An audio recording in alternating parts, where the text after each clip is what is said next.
Ja, dit het amper gelyk soos 'n toneel uit 'n aksiefliek, maar dit was net 'n klip of 'n toneel uit 'n gewone dag van die TikTok gunsteling veearts wat vandag hier by ons kuier. Hy's ook 'n wildbewaarder, Dr. Hein Volgraaf. Dok, goeiemôre. Goeiemôre, Pieter. Lekker om jou hier te hê. Ja, dankie om hier te hê. Hoorie so, en jy sê so lyk dit nou maar net alledaags, maar voordat ons by dit uitkom, wat het jou oorspronklik net geïnspireer om te doen wat jy doen deesdae, jy weet, as veearts en wildbewaarder?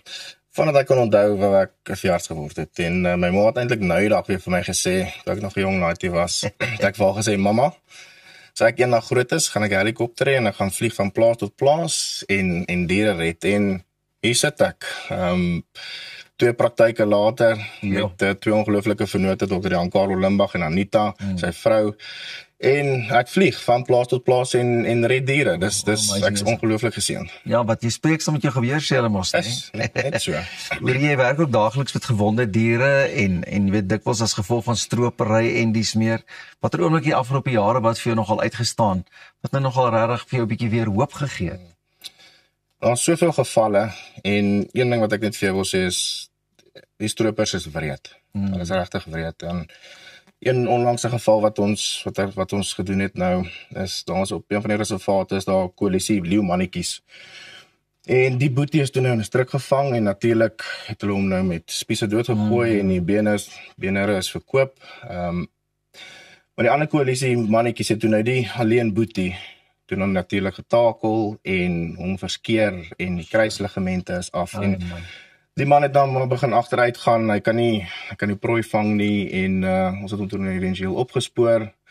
So die gameviewer somme agter op die gameviewer toe somme teater gemaak en kruisligament vervanging gedoen op hom. Wow. En hy het fantasties herstel. Hy vang nou weer sy bokkies en hy gaan nou weer mooi aan. Hy Dit is fantasties, nee. Ja. Wat 'n lekker werk. Ek dink die werksbevrediging wat hy ook kan kry is net so amazing. Ja. Dit is baie harde werk, maar jy sê ook saving animals for our future generation is jou missie. So wat beteken daardie sin nou werklik vir jou? Jy weet in praktiese terme. Presies wat dit sê. Ek is trots op haar van 2 dogtertjies. Die oudste enetjie Nikita wat nou, sy word nou in Desember 2.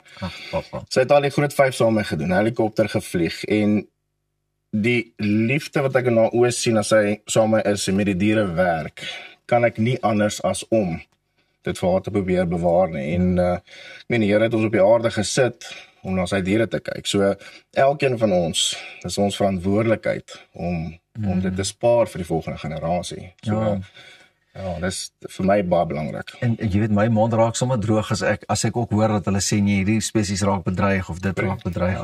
Maar dit gaan nie net vir julle oor behandeling, dit gaan ook oor die voorkoming en die navorsing. Is daar lekker projekte waarmee julle tans besig is? 'n Klompie. Een van die projekte wat ons nou in die afgelope paar jaar mee besig is kontrasepsie op olifante. Ons gebruik eintlik 'n produk wat ons op varke gebruik, varkbere, en die resultate wat ons sien is ongelooflik. Een van die reservate waar 180 olifante is daar 4 kleintjies wat daar rondhardloop. So dit is bitter effektief en koste-effektief. So ons is nou nog besig met Nongola Limpopo Vocational Center waar ons internasionale studente kry en hulle dan nou hulle betaal dan eintlik vir lokale studente wat dit nie kan bekostig nie en dan leer ons hulle nou, jy weet, wat behels dit om 'n wildveearts te wees. Fantasties, dis fantasties. Luister, maar sê net gou vir my, ek meen jy is TikTok se gunsteling. Wat is jou handle daar dat ons jou ook kan begin volg en 'n bietjie kan kyk wat jy doen? Jong, jy vra my vas. Ek dink dit is Dr. Hein Volgraaf of Hein. Daar sê, nee, Dr. Volgraaf. Jy het hom net so. Hein, dit was nou baie lekker om so vinnig met jou te kon gesels. Baie dankie dat jy ingeloer het. En asseblief, kan ons nie 'n plan maak in die nuwe jaar dat ek of Elsa of een van ons, ek wil asseblief, dit sal baie lekker wees. Hulle het ons gesê om te kan kyk of jy regtig haar op jou tande het met jy deur so buffelvang ding kan gaan. Nee, ek gaan nooit, dan kom jy. Jy sien, alles gebeur hier so net by Goeiemôre, Good Morning. Nou van wilde diere aan hierdie kant tot een wat absoluut nie getem kan word nie. Arnold is hier.